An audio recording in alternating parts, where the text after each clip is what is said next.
Boa noite. Não, o pastor Jay não ficou mais gordinho. Ele está pregando hoje na igreja da cidade de Jardim. Por isso, eu quero convidar os irmãos a abrir as suas Bíblias em Atos 3.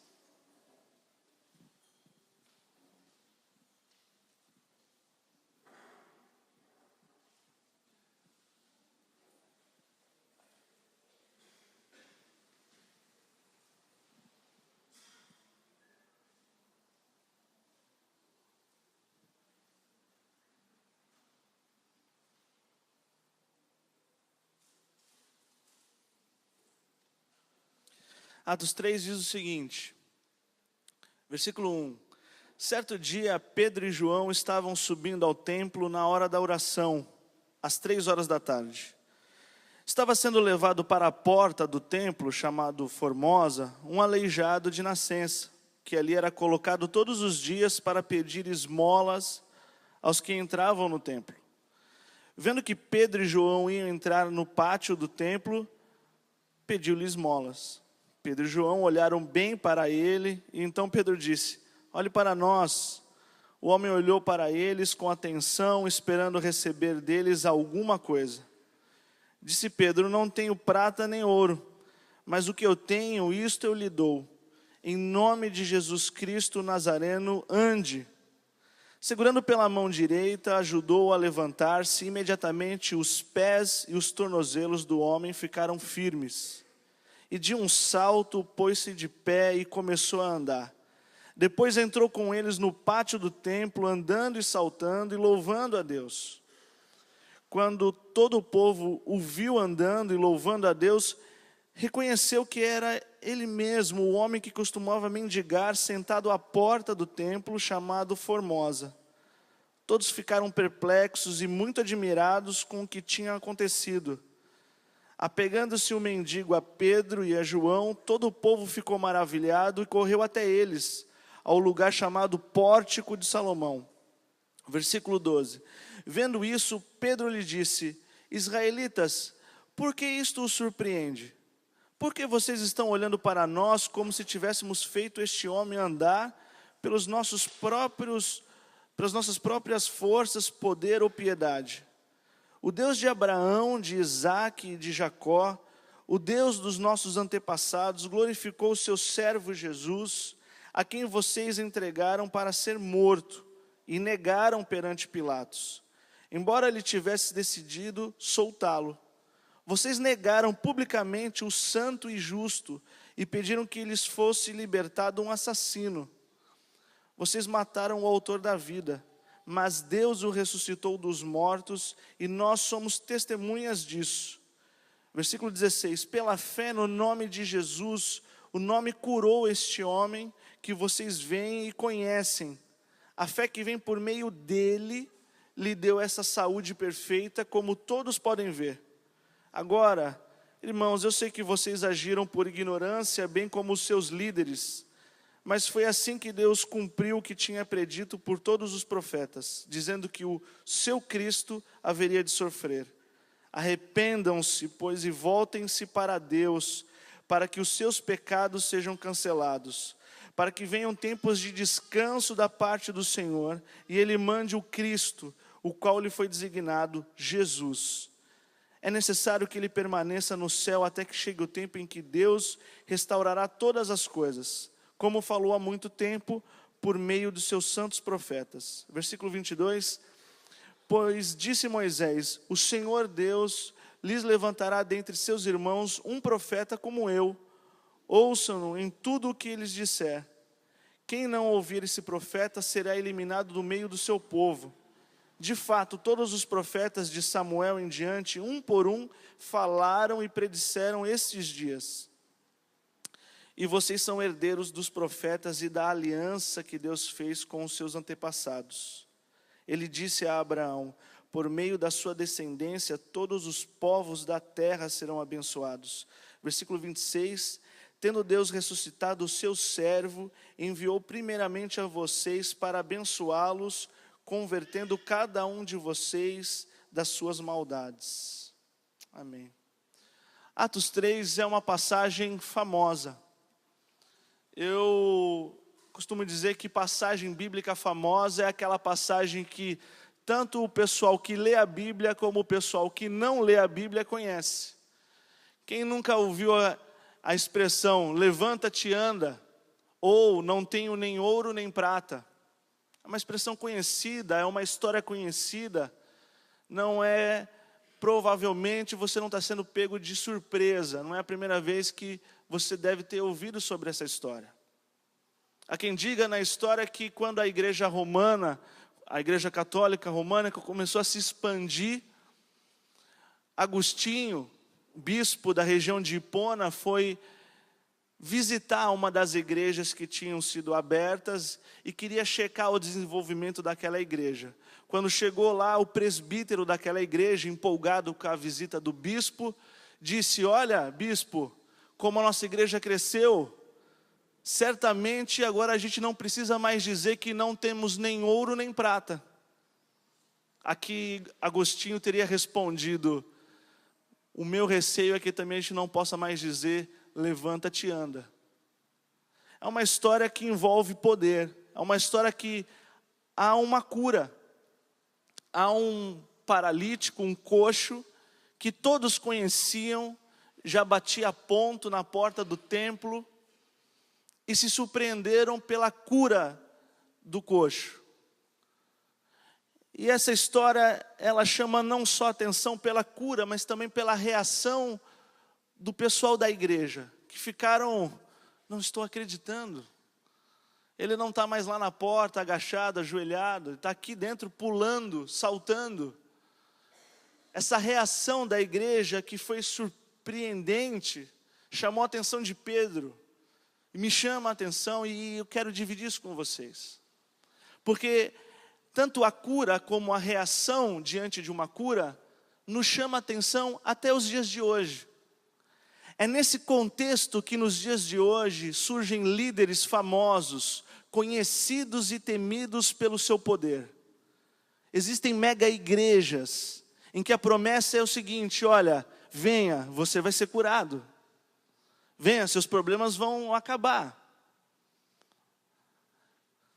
Essas pessoas ganham notoriedade, ganham fama, ganham destaque na mídia, justamente pelo poder que dizem ter.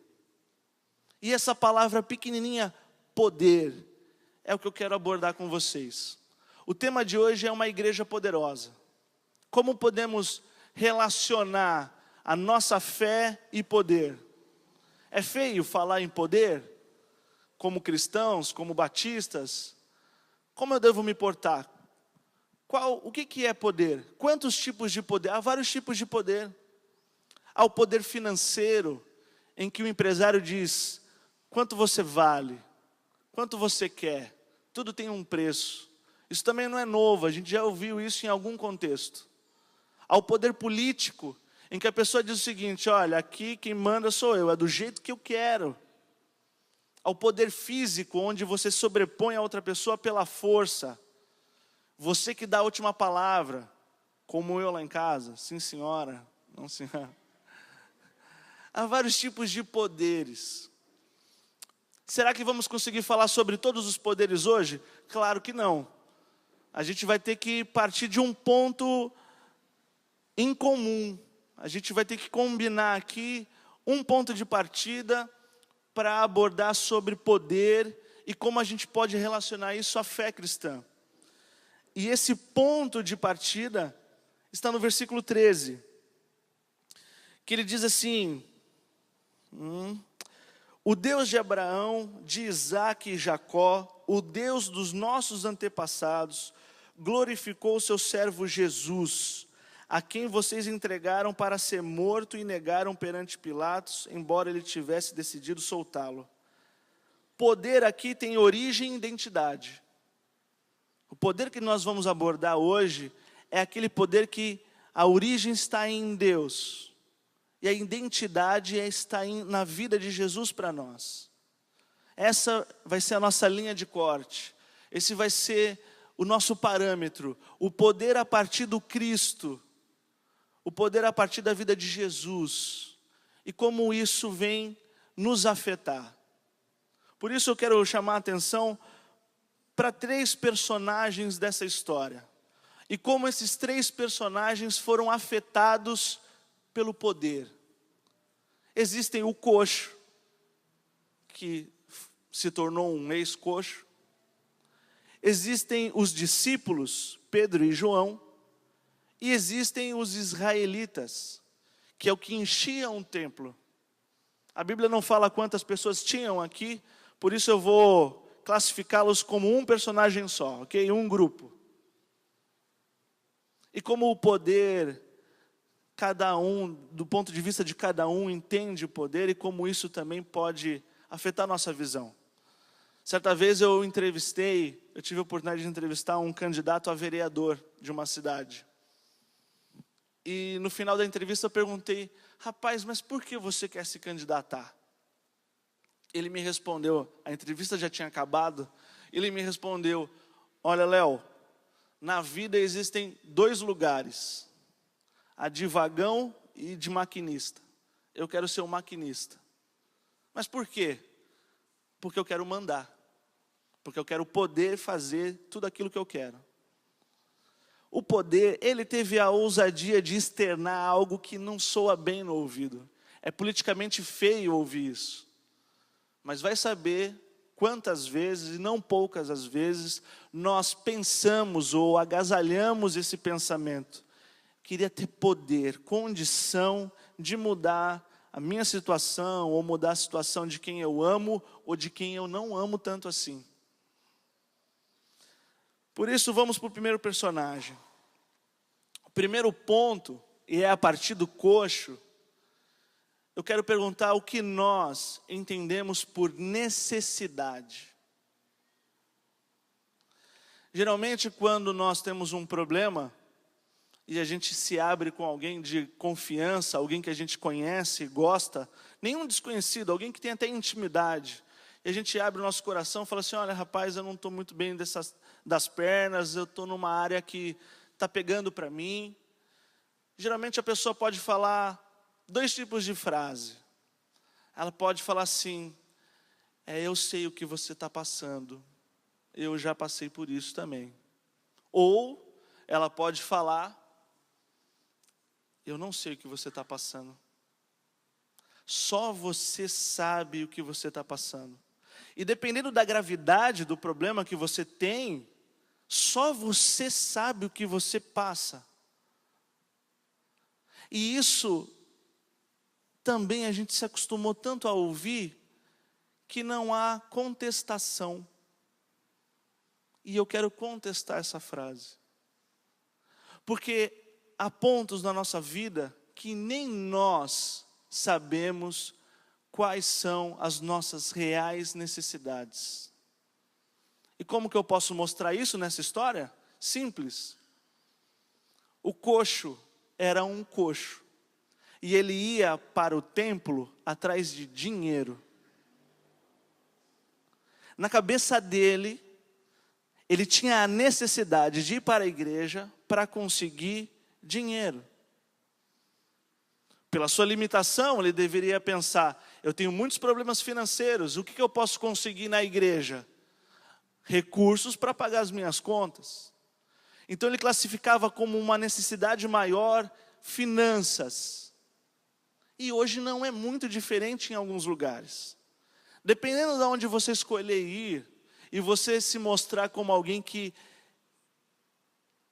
tem a maior necessidade de finanças, esses lugares vão apresentar para vocês recursos como correntes, campanhas, para sanar esse problema, para sanar essa sua necessidade. Na cabeça do coxo, que tinha uma limitação física, era o bolso que ele via como sua maior necessidade. E eu fiquei preocupado, eu falei assim, Deus meu, será que isso já aconteceu comigo? Será que isso aconteceu já com você? Você já teve algum receio de falar assim, será que tudo que eu estou pedindo e tudo que eu estou apresentando para Deus em oração, e tudo que eu entendo por minha necessidade, que só eu sei o que eu estou passando, será que realmente é isso? Será que realmente é a maior necessidade? Será que eu sei tudo sobre mim? Será que teria alguma chance de eu ser pego de surpresa por um problema meu e que eu possa desconhecer? A Bíblia fala aqui no começo de Atos que o coxo ele foi levado. Olha só, ele não tinha condição nem autonomia de ir com as próprias pernas para onde ele queria ir. Ele precisava de favores. Ele era arrastado, ele era carregado para ele poder chegar onde ele queria. E na cabeça dele, a necessidade dele era dinheiro. Eu não sei como os irmãos entendem isso, mas eu vejo aqui um convite para eu me render a Deus. E falar assim, Deus, olha, eu me rendo ao Senhor, porque só o Senhor sabe o que eu preciso. Há algumas respostas de Deus às nossas orações que não nos agrada. Não. Quando Deus fala não, geralmente não é muito bom. É bom, mas parece não ser bom. Por quê? Porque a gente quer em Deus tudo aquilo que a gente quer. E Deus nos dá tudo aquilo que a gente realmente precisa. E nem sempre isso, o que eu quero e o que eu preciso, está sincronizado. É preciso se render. É preciso entender que em Deus há um poder que só Ele pode operar em nós. Porque realmente Ele conhece o nosso coração, Ele sonda o nosso coração. Salmos fala isso, Ele sonda o nosso coração. E com certeza Ele vê aquele quartinho da bagunça, onde a gente esconde a chave, e ninguém sabe, Ele sabe de cada cantinho, mais do que o dono do quarto, mais do que eu e você. Eu sempre achei interessante, antes de pensar nessa passagem, aquelas curas e milagres de Jesus, que Jesus passava, a Bíblia no Novo Testamento está recheada disso. Jesus passava por um lugar e tinha um cego, chama a atenção de Jesus, e Jesus faz a brilhante pergunta, o que queres que eu te faça? Eu achava tão óbvio, eu estou cego, eu quero ver. Mas vendo a vida do coxo, essa pergunta não é óbvia. Porque qual é o risco de Jesus, se Jesus passasse e perguntasse para o coxo, o que queres que eu te faça? Eu preciso pagar as minhas contas. Eu preciso de dinheiro. Vamos fazer uma corrente, uma campanha de oração, algumas semanas, e essa necessidade será sanada. Se Jesus pergunta para você hoje, ei, você, o que você quer que eu faça para você? Realmente você sabe qual é a sua maior necessidade?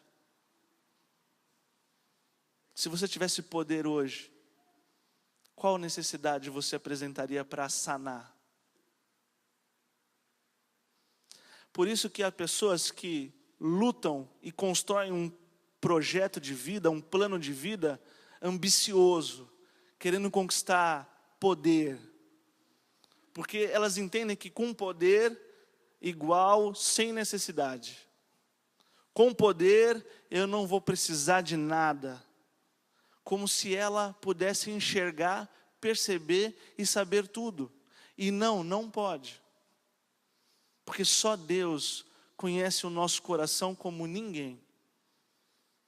Porque só o autor do livro conhece o próprio livro como ninguém.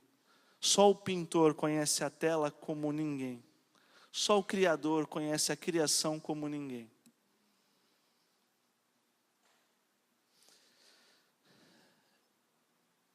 Eu, certa vez, ouvindo uma pregação, o pastor disse o seguinte, que é muito comum, em muitos lugares como a igreja, nós nos aproximar para buscar coisas. Coisas que na nossa cabeça suprem as nossas necessidades. Isso não é relacionamento com Deus. Isso não é relacionamento com Deus. Eu não sei o que te move a trazer sua família, você aqui hoje.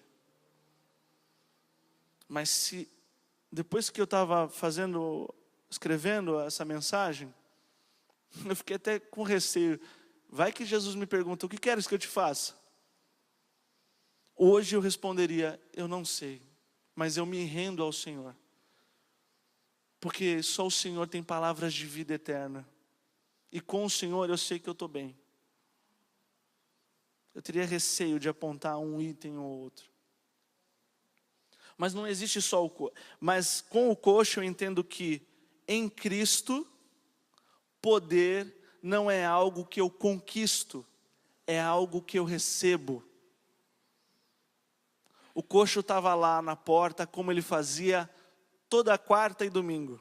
E sábado, porque tem Geração United. Ele ficava na porta do templo, e o pessoal, tanto que o pessoal já conhecia, ele não conquistou nada, ele não fez nada. E ele só chamou a atenção dos discípulos para pedir dinheiro. Ele não conquistou nada. O poder em Cristo é algo que nos é dado. Não existe na graça de Deus meritocracia. O que nós merecemos, Ele nos salvou. Graças a Deus por isso. Então, primeira pecinha sobre uma igreja poderosa é entender que tudo que nós temos é graça, é fruto da graça. É algo que não é depositado, a expectativa em algo que eu faça. A nossa expectativa é algo que já foi feito por Cristo, e em Cristo, e para Cristo. Mas existem também outros personagens, e a história avança. Existe Pedro e João. O interessante é que Pedro e João encontram-se com o coxo, e o milagre, o poder de Deus é revelado ali, é manifestado a todos, e a Bíblia não diz a ficha do coxo, não tem a capivara do camarada. A gente não sabe se o coxo é cristão ou se era judeu. A gente não sabe se o coxo era ateu. A gente não sabe que time o coxo torcia.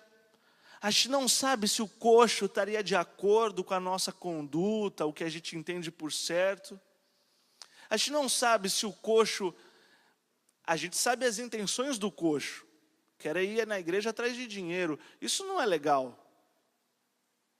Ele foi o único curado nessa história aqui. O único que voltou para casa diferente foi o coxo. Existem paradigmas e modelos que estão enraizados na nossa cabeça que precisam quebrar. Porque eu entendo, e é fácil de entender, falar assim, olha irmãos, a graça de Deus é algo que nos foi dado. Mas há momentos que a gente acha que, olha, foi nos dado, mas eu mereço um pouquinho mais do que ele. Por quê? Porque eu vou no templo todos os dias, e o camarada só vai para trás de dinheiro, e nem entra, fica na porta. Foi ele que foi agraciado. A graça de Deus não tem filtro, não tem limite. Deus é soberano. Por isso que não é algo que eu conquiste pelas minhas ações, mas é algo que eu recebo em Deus. O segundo personagem, como eu disse, são os apóstolos. E a pergunta do segundo ponto é: quais são as nossas prioridades? Se no primeiro ponto do coxo, a questão foi o que nós entendemos por necessidade, o que nós entendemos por prioridade? Os discípulos, poxa, é o time A, é o staff ali de Jesus, são os discípulos. Eles não tinham limitações físicas, eles eram ali os discípulos. Eles não tinham necessidade, eles eram as pessoas que iam na igreja adorar a Deus. Eles conheciam a verdade, eles andaram com Jesus. Eles eram os caras. E o que eles entendiam por prioridade? Atos 3 começa dizendo o seguinte: certo dia Pedro e João estavam subindo ao templo, eles estavam indo para a igreja, na hora da oração, eles tinham um compromisso na igreja. Tinha culto na igreja. Pedro chamou João, ou João chamou Pedro, Vamos lá cultuar a Deus. No meio do caminho, tinha um coxo. O coxo chama a atenção, pede umas esmolas. Foi Pedro. Pedro falou, eu senti um senso de humor aqui. Pedro falou assim, olha para mim. Eu não tenho nada. Pedro não responde, eu não tenho. Pedro falou assim, olha para mim. Pescador, quem eu seguia já subiu. Estamos vivendo dias de crise, é a crise, não tenho nada. Mas o que eu tenho eu te dou. Levanta-te e anda. Eu quero chamar a atenção dos irmãos que aí a prioridade mudou. A agenda de Pedro e João era sair de casa e ir para a igreja. No caminho eles pararam. Porque eles viram que a prioridade ali mudou. A prioridade não era mais o templo na hora da oração. Eu estou dizendo com isso que o templo não é importante, que a hora da oração não é importante? Será que eu estou dizendo que o culto não é importante, a liturgia não é importante? Não, não estou falando isso. Eu estou falando que pessoas são importantes. Eu estou falando que, sim, o culto é importante, sim, o templo é importante, a hora da oração é importante, mas pessoas são importantes, porque Jesus Cristo veio à terra morrer por pessoas, por gente. Por isso que no meu caminho para cá, eu não sei quantas vezes eu vim direto, focado para a igreja. E bateu uma consciência pesada. Eu não lembro quantas vezes eu vim para cá e não me preocupei em olhar para o lado. Vai saber quantas pessoas eu já ignorei. Fora da igreja e dentro da igreja. Não, eu tenho compromisso, tenho hora. Sim, seja responsável, cumpra com seus compromissos. Eu não estou falando o contrário. Mas a nossa agenda, ela tem que estar à disposição de Deus. Porque pode ser que Deus coloque pessoas no seu caminho, precisando de uma palavra, amiga. Para que você possa brilhar, para que você possa fazer a diferença.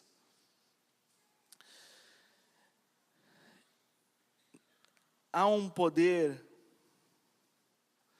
que em Cristo que se estende, não fica retido em mim, não fica preso em mim.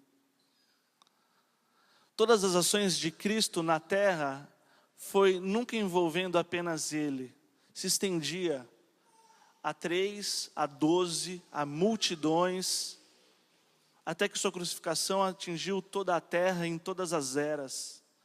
O poder em Cristo não fica preso em uma cápsula só, ela se estende, ela se expande. E se você for ver, irmãos, Mateus 10, versículo 8, diz que de graça recebemos, para que de graça nós possamos doar também. Entenda, eu não recebi de graça a graça de Deus para morrer em mim. Eu recebi de graça a graça de Deus para transmitir também a graça, de graça. E isso a princípio pode parecer fácil entender, mas eu também contrario essa ideia. Eu acho que graça de Deus é algo vital para nós como igreja e é algo não tão simples de se entender.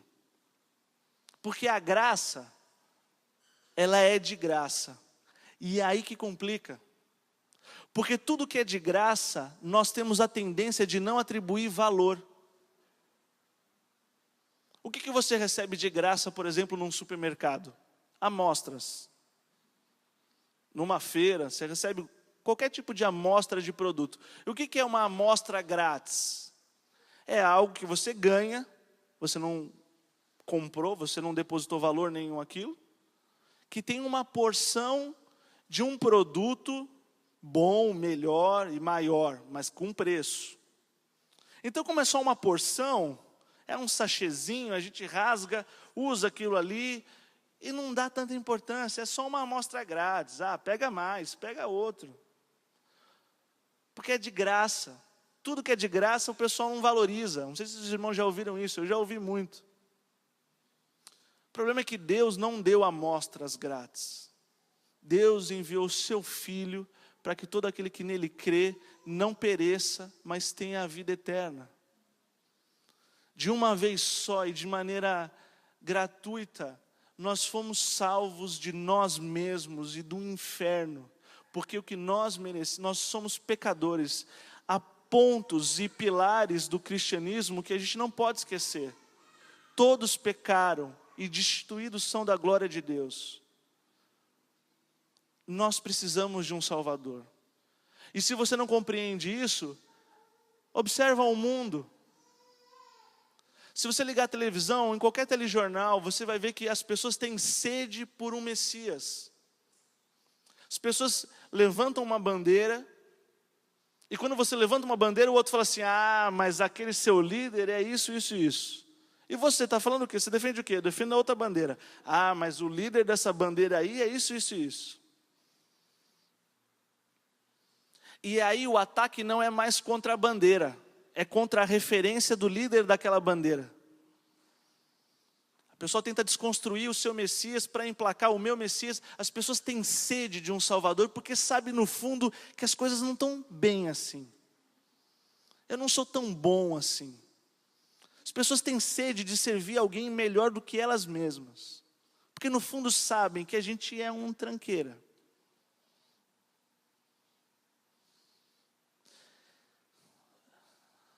Toda a nossa agenda, toda a nossa programação, como irmãos, família em Cristo, tem que estar sujeito à vontade de Deus. E quando os planos mudam, nós temos que ser sensíveis a isso. Há uma expressão no Apocalipse, que permeia todo o Apocalipse, que diz assim, aqueles que têm ouvidos, ouçam o que o Espírito diz. Por que sempre isso? É uma chamada, é um clique. Repete isso várias vezes. Por quê? Porque se incorre o risco de Jesus falar, Deus falar com a igreja e a gente não ouvir. Cauterizou, ficamos surdos, cegos no nosso mundo. E Deus nos livre de sermos surdos e cegos. Que esse clique te incomode também. Aqueles que têm ouvidos, ouçam. Porque você pode ter ouvidos e não ouvir.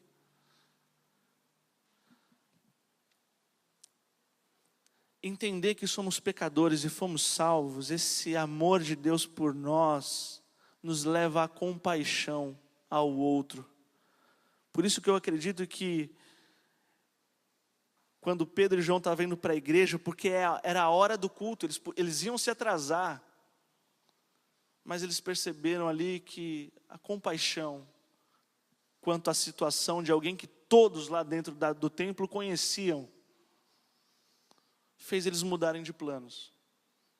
É essa consciência de que o que eu tenho eu não mereço, e o que eu mereço, Jesus já livrou. Por isso que o poder, segundo os discípulos, eu entendo que em Cristo, poder não é algo que eu detenho, mas é algo que eu compartilho. Eu não vou atrás da igreja, eu vou na igreja para deter poder, para me encher de poder. Eu vou para compartilhar. João 3,16 é a máxima de compartilhar. Deus não poderia dar nada a mais do que o seu próprio Filho. Então nós começamos a entender que poder é algo que não cabe apenas em mim. Essa semana passei uma situação que eu fiquei sem saber o que dizer. Eu trabalho numa redação com mais ou menos 10 pessoas. E uma dessas pessoas, uma mulher, 40 e poucos anos, de repente, do nada, eu não estava falando com ela, ela fica atrás de mim, eu nem estava vendo, de repente ela me chama, Léo, vem ver aqui o meu notebook. Aí eu levantei, dei de cara assim com o laptop dela, estava cheio de fotos do neto dela, que faleceu em junho, com 3 semanas. Eu não entendi porque ela me chamou. Mas ela estava bem, maquiada, sorrindo. Ela disse, olha, você não teve a oportunidade de conhecer o meu neto, mas olha aqui. E aí as últimas fotos eram do bebê rindo. Eu não sei o que ela pensou na cabeça dela. Se eu ia falar que era bonitinho, eu não sei. E por não saber o que falar, eu falei assim, olha, fecha isso aí. Não, mas eu quero te mostrar. Eu falei assim, fecha. Aí ela fechou, eu dei um abraço nela e ela desmoronou. É preciso ter uma sensibilidade para saber, acho que quando falar e quando ficar quieto. Mas o que me moveu ali era uma compaixão tamanha de depois orar por ela e agradecer a Deus por tantas coisas que eu tenho e não mereço. E o que eu merecia, Jesus já livrou. Mas é esse poder de compartilhar, é esse amor de compartilhar, ou por palavra, ou por um abraço. Se você vem na igreja há anos, faz tempo, glória a Deus por isso, glória a Deus pela sua vida aqui servindo conosco. Mas procure fazer a diferença na vida de alguém essa semana. Compartilhe um amor que vem dos céus, um poder que não nasce na gente, é um poder que tem origem e identidade, é Jesus Cristo, o Senhor. Em Cristo o poder não é o que eu detenho, mas o que eu compartilho. Mas existem também um outro personagem, que são os israelitas, os que já estavam no templo na hora da oração. E aí é a terceira pergunta. A primeira foi o que nós entendemos por necessidade, questionando se realmente só eu sei o que eu preciso, nem sempre eu sei o que eu preciso. A segunda pergunta foi o que nós entendemos prioridade. Prioridade é aquela coisa que eu montei, que eu criei, que eu programei, e de repente Jesus vem e dá uma bagunçada. Então, se eu nem sei o que é necessidade, nem o que é prioridade, esse convite a se render aos pés da cruz se torna maior e mais forte. Porque a gente não sabe tanta coisa assim. E a terceira pergunta é o que nós entendemos por uma espiritualidade. E aí que vem como que a gente vai equacionar poder com a nossa fé. Nós, não como indivíduos, mas nós como igreja, Batista Novo Tempo, como que a gente vai lidar com isso, se relacionar e explicar mesmo para os outros poder. Poder que move muita gente e atrai muita gente. E engana também muita gente. O que me chama a atenção no terceiro personagem, que são os israelitas, é que você pode estar no lugar certo, com um coração fechado. De maneira nenhuma eu vou condenar eles porque eles estavam no templo e não estavam com coxa. Não, não é isso. Eles estavam no lugar certo. Tanto é que o lugar era certo, que depois Pedro e João foram junto com o coxo para dentro do templo. Mas a questão é que você pode estar aqui dentro, num ambiente certo, com um coração fechado, ignorando quem está do seu lado, preocupado com o que você entende por sua necessidade e prioridade. E isso também me chama a atenção, e isso me deixa preocupado comigo mesmo. Estar falando aqui não me torna sabedor de tudo, me torna alvo dessa mensagem. Uma pessoa que procura uma igreja e frequenta uma igreja, ela tem uma visão certa. Ela podia estar desperdiçando o tempo dela em qualquer outro lugar. Ela investe o tempo dela semanalmente num lugar como esse, em que nós cantamos, nós ouvimos uma mensagem e depois nós confraternizamos, temos amizades aqui, adoramos a Deus. Isso é muito bom, é uma visão certa. Só que, como qualquer visão, apesar de certa, uma visão com o tempo ela pode estar sujeita a distorções. Por isso que você tem que sempre cuidar, zelar, ser responsável pela sua fé e o que você enxerga sobre ela. Porque uma visão distorcida se torna ilusão. E ilusão te leva a lugar nenhum. Não produz nada. Você vive numa bolha. Quarta-feira passada a gente estava falando sobre Tito. E Paulo escreve para Tito no capítulo 1. E Paulo chama a atenção de Tito e fala assim: olha, você precisa ter uma fé saudável. Isso quer dizer o quê? Que a sua fé pode adoecer. Paulo não está falando que ou você tem fé ou você não tem fé. Está falando assim: olha, você pode ter fé. E eu não nego isso. Mas se você não cuidar da sua fé, ela vai adoecer. Nós precisamos tomar cuidado. Porque a gente pode frequentar a igreja, conhecer pessoas que precisam há anos e nunca se importar com elas. Há esse risco. É uma visão e é uma fé que não transforma e nem se compadece. E uma fé sem compaixão, eu não consigo acreditar que é uma fé que me leva a Deus. Porque eu posso ouvir sobre Deus, eu posso ler sobre Deus, eu posso falar sobre Deus, eu posso ver as novelas da Record. E isso não quer dizer que eu tenho um relacionamento com Deus. É a mesma coisa eu pegar alguém, minha esposa, falo sobre ela, posso ler sobre ela, posso citar tantas coisas sobre a mim, mas se eu não separar um tempo para cuidar do meu relacionamento com ela, só eu e ela, vai adoecer. E não importa o tanto que eu saiba sobre ela. É preciso investir tempo para manter um coração aberto e um ouvido saudável. O que chama atenção nesse terceiro personagem é que eles estavam no templo cultuando a Deus. A Bíblia diz aqui, numa hora de oração, e quando acontece um milagre, não há regozijo, há espanto. Eles não entendem, eles ficam perplexos. Tanto que Pedro fica: vocês estão achando que sou eu e João? Vocês não sabem que é o Cristo no qual vocês condenaram à morte? Eles estavam no templo cultuando a Deus, e quando acontece o inesperado, algo que eles não programaram, que saiu do roteiro, que saiu do script, eles: e agora? Quem fez isso? Foi você? Foi os dois ali? Foi Pedro e foi João?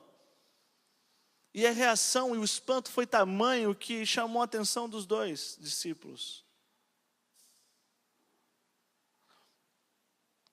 A falta de relacionamento com Deus nos faz se chocar quando Deus se move.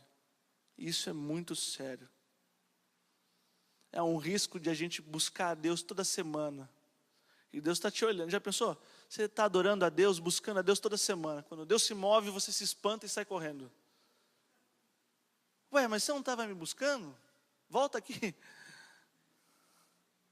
Falta de relacionamento com Deus nos faz ficar chocados, aterrorizados quando Deus se move. Quer outra prova? Quando o povo estava no deserto, Moisés subiu. Quando o povo viu que o bicho estava pegando lá em cima, ficaram aterrorizados. Criaram ídolos para si. Porque como não tinham relacionamento com Deus, quando Deus se move, se chocam.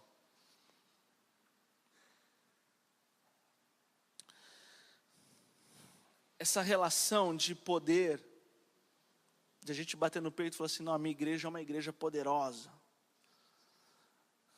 Eu acho é um tema muito interessante. Ainda mais na minha família. Minha família, metade é tradicional, batista, e metade é pentecostal. E como o nosso mundo é cheio de estereótipo, é igual o Brasil e Portugal. O Brasil faz piada de português, português faz piada de brasileiro. E quando tem reunião de família, então, saem umas faíscas.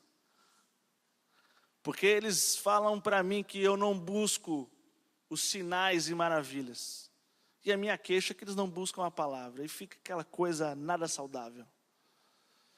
Porque no fim fica uma disputa de quem está certo e de quem tem poder. O poder está no Cristo, não está nenhum nem outro. Essa discussão não é saudável, não leva a lugar nenhum.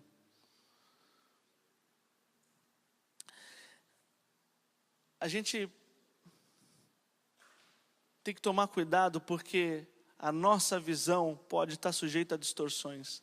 Se você continuar a história, o que acontece em Atos capítulo 4, Pedro e João foram presos. Pedro e João foram presos porque levaram o coxo que deixou de ser coxo. Isso espantou tanto os que estavam dentro do templo que prenderam Pedro e João.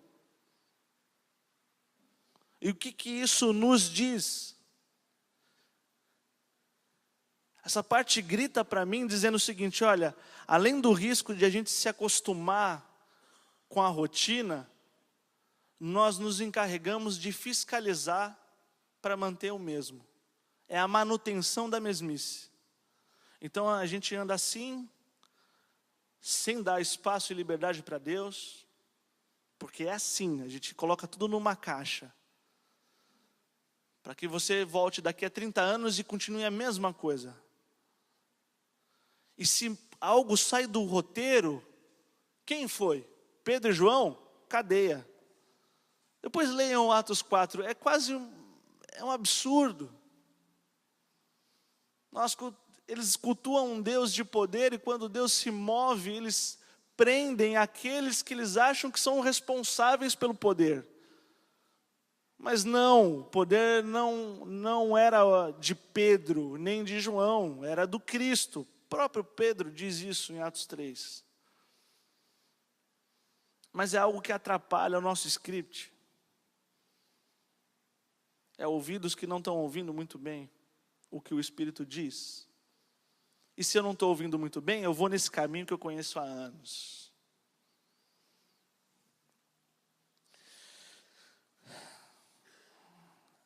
Conforme os dias vão passando, fazer o quê?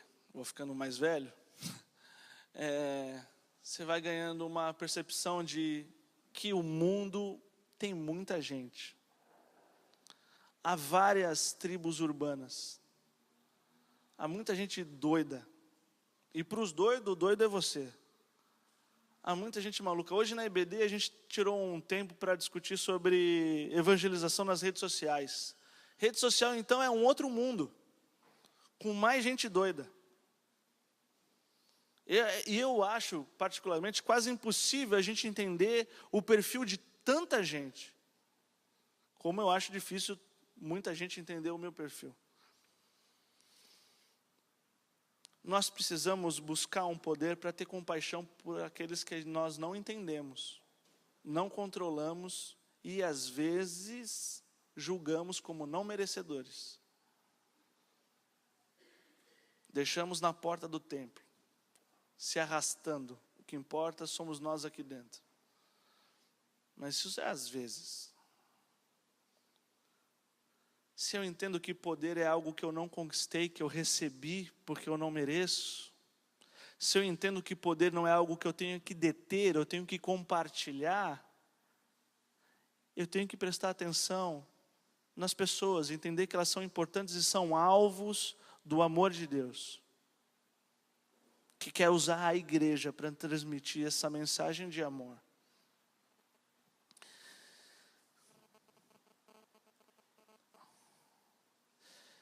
Há pessoas que, ao invés de se sentirem à vontade conosco para se abrir, elas morrem de medo de ser apedrejadas.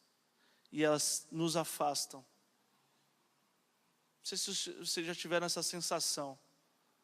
Aquela pessoa ali se afastou.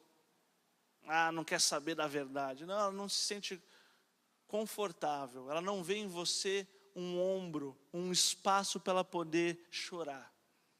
Ela vê alguém com uma pedra na mão. Porque a verdade, ela dói. Eclesiastes fala que é como um prego a verdade. tantos exemplos que Salomão podia dar. Salomão podia poetizar aqui com a verdade é algo libertador. Não, ele fala que é um prego, e prego dói, rapaz. E a gente não pensa duas vezes antes de pregar. Eu tenho muito receio, eu falo para mim às vezes que a gente precisa tomar muito cuidado para a gente, ao invés de ser luz, ser um ET. As pessoas rejeitarem. Eu vi uma frase muito interessante, algo que me incomodava. Não sei se já aconteceram com os irmãos, de pessoas que só procuram você quando estão na pindaíba. É algo que me incomodava.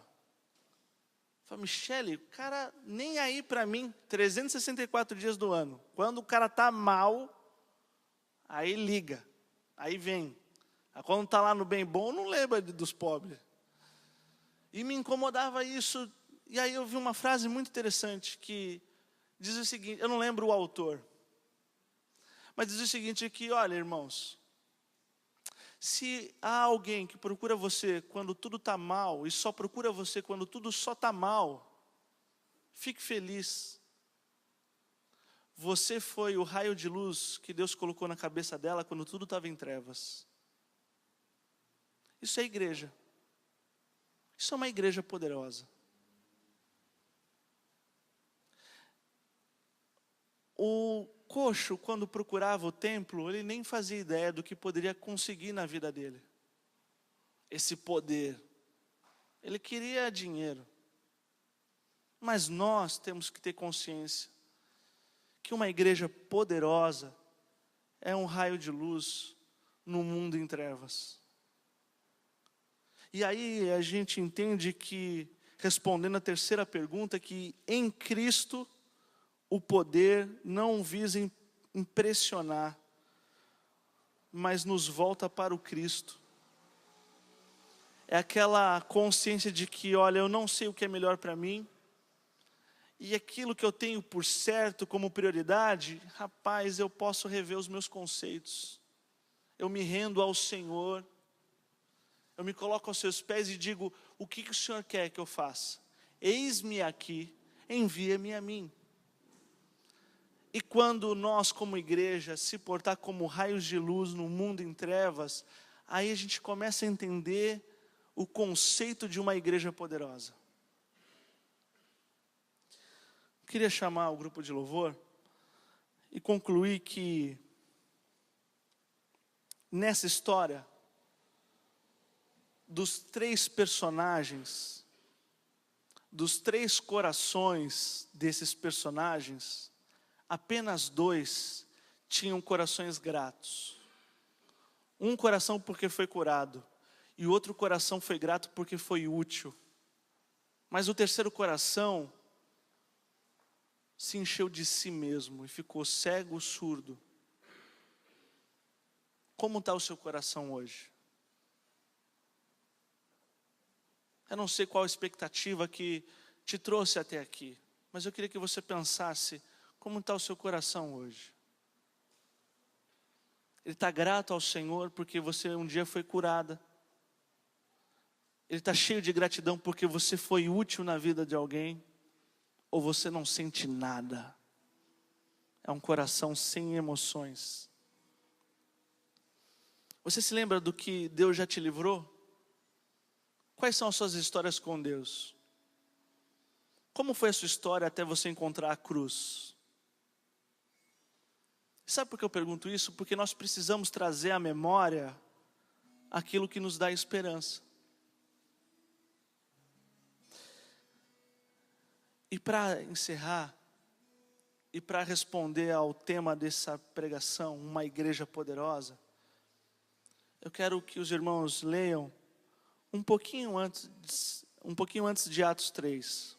Atos 2, versículo 43 a 47. Diz o seguinte: todos estavam cheios de temor, e muitas maravilhas e sinais eram feitos pelos apóstolos. Os que criam mantinham-se unidos e tinham tudo em comum. Vendendo suas propriedades e bens, distribuíam a cada um conforme a sua necessidade. Todos os dias continuavam a reunir-se no pátio do templo, partiam pão em suas casas, e juntos participavam das refeições com alegria e sinceridade de coração, louvando a Deus e tendo a simpatia de todo o povo. E o Senhor lhes acrescentava diariamente os que iam sendo salvos. Aqui eu vi uma definição de uma igreja poderosa.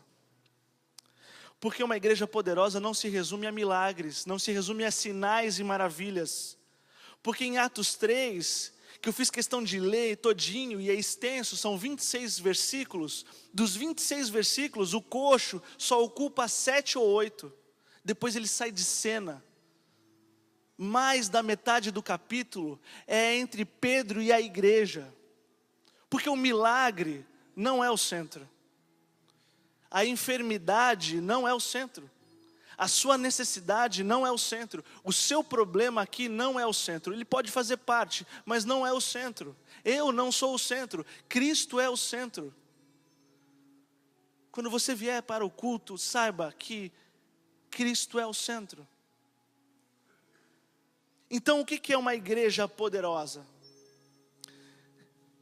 Eu vi que em Atos 2, versículo 43 a 47, uma igreja poderosa é uma igreja que se encontra para cultuar a Deus no templo e reparte o pão nas suas casas. Em outras palavras, uma igreja poderosa e que faz diferença é uma igreja que tem uma vida e vive em comunhão e adoração. E essa é a maior e melhor definição que podemos ter de uma igreja poderosa. É nos reunirmos como família e poder falar: ô meu irmão, como você está? E como família, cultuar ao Deus que nós entendemos ser o único caminho, a única verdade e a única vida. Não há vida fora dele. Mas também é repartir o pão fora daqui. É comer junto, é relacionamento.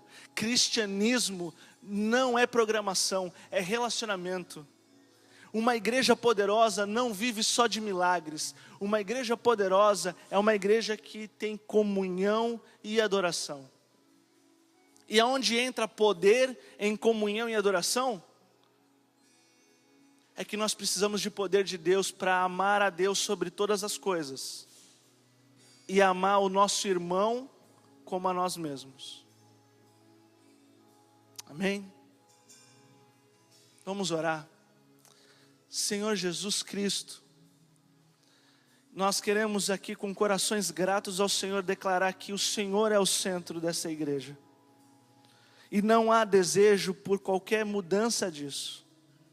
Nós queremos declarar, Deus, que o Senhor é o Senhor de nossas vidas, é o que governa as nossas vidas. E nós nos reunimos aqui como família em Cristo para te adorar. Mas em Cristo nós também queremos, quando sairmos, vivemos em comunhão com os nossos irmãos. Deus, há tantas pessoas diferentes, há tantas pessoas, há tantos tipos, há tantas personalidades, temperamentos. Nós precisamos do poder do Senhor para amar o Senhor sobre tudo e todos, mas também amar o próximo como a nós mesmos. Jesus nos ensina a amar o próximo como a nós mesmos. E que isso não nos espante. Deus, que a gente possa buscar uma intimidade com o Senhor. Que quando o Senhor se mover aqui dentro, não haja espanto, haja gratidão. Em nome do Senhor Jesus. Em nome do Senhor Jesus. Amém.